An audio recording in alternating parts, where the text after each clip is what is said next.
How's it going, everyone? Welcome to The Hook. Final week of the Six Nations.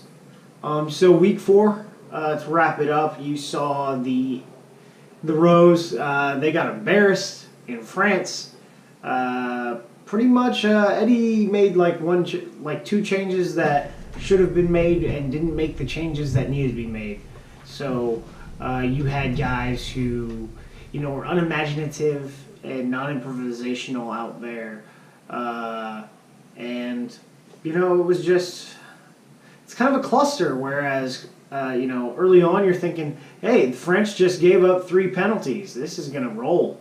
They're just going to maul over. But here's the thing, with Aviva scrums and top 14 scrums, is that the forwards of the French are just as much into the meat grinder as the English are. And then Jacques Brunel was able to do some things. So, if he can actually do things in the way this is going, and maybe he can shift the culture when it comes to the French overall. And Eddie is the mad genius, but they look like they're cracking. So, now for this week, what do we got? England plays Ireland, getting into Ireland versus Scotland.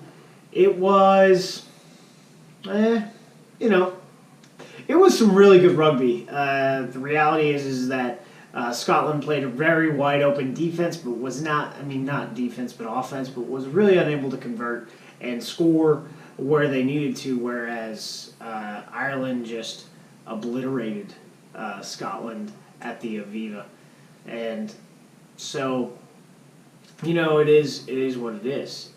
And then Wales played Italy. It was what it was, right? So there really isn't much to talk about that one. I was hoping that, Italy would be able to surge, but they weren't able to. They put forth a lot of effort, and they hit the gaps when they had them, but they really weren't able to do what they needed to do to even keep it close. So, moving into this week, so Ireland travels to Twickers. Ireland coming to Twickenham. At the beginning of this tournament, I would have said England by 7. I gonna say England's gonna lose at home, man, to Ireland, and I already have to buy some Irish kit, so they won. I think Ireland is going to get the Grand Slam and call it good, unless there's significant changes with the England, front line here. I think Haskell probably needs to start, and you'll never see it, but maybe Don Armand needs to be called into the squad, and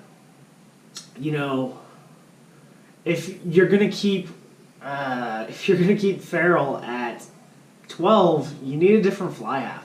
And George Ford is not the fly half.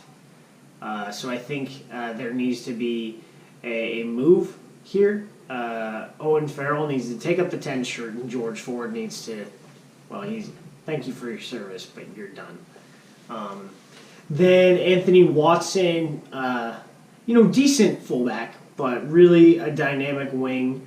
You couldn't really use all of his tools as a fullback, and he didn't really play necessarily that well.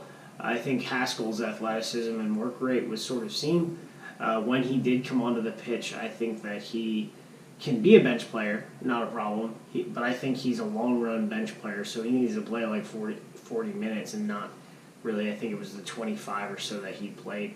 He played 7, which, I haven't seen him play 7 in a while. Normally he plays 6 of late.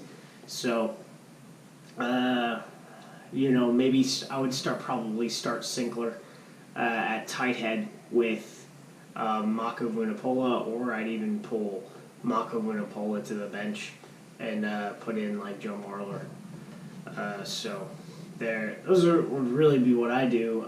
There's some issues with Cian Healy that I don't really understand. I need to delve into for Ireland, but for the most part, Johnny Sexton, dude, you need to find a different set of shoulder pads because people keep talking about how American football players think they're invincible because they're in helmet and pads. Well, see some of the pads these Irish boys are wearing, they're going to start acting invincible too because, well, they're wearing huge pads. It doesn't really stop them. Comment about Ireland, they're fast, man. They are fast. You watch them on their wings and their centers. You wonder why these guys haven't been recruited to run track for the Irish national team. So there's that. I think it could get ugly at Twickenham unless things are really shifted for Eddie. I think Joe Schmidt knows what he's doing with his guys, and it's just going to be the way it is. Tadhg Furlong coming back into the squad was very helpful. Now that he's fit, I think the front row is more or less solidified again. France versus Wales. Well,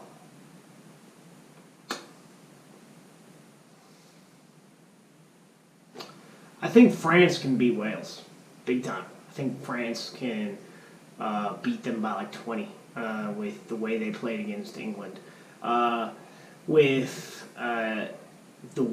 Wales, I mean, if they play the way they've been playing, they can beat France. Shouldn't be a problem. But it just, I don't have a feeling about it. I'm going to go with France over Wales by 5, and I'll definitely bring up rugby forecast numbers before the end of the show, and you'll see them in an image. So, then finally, Scotland versus Italy. Well, triumph of the wooden spoon, right? So we'll see if Italy can get one. I think they can, but I think Scotland will be really tough. In fact, I could see Scotland going 30 up on Italy pretty easy because their offense is very dynamic. Greg Laidlaw's boot is just sure. And Hugh Jones, like Sean Maitland, the whole, Hogg, Finn Russell.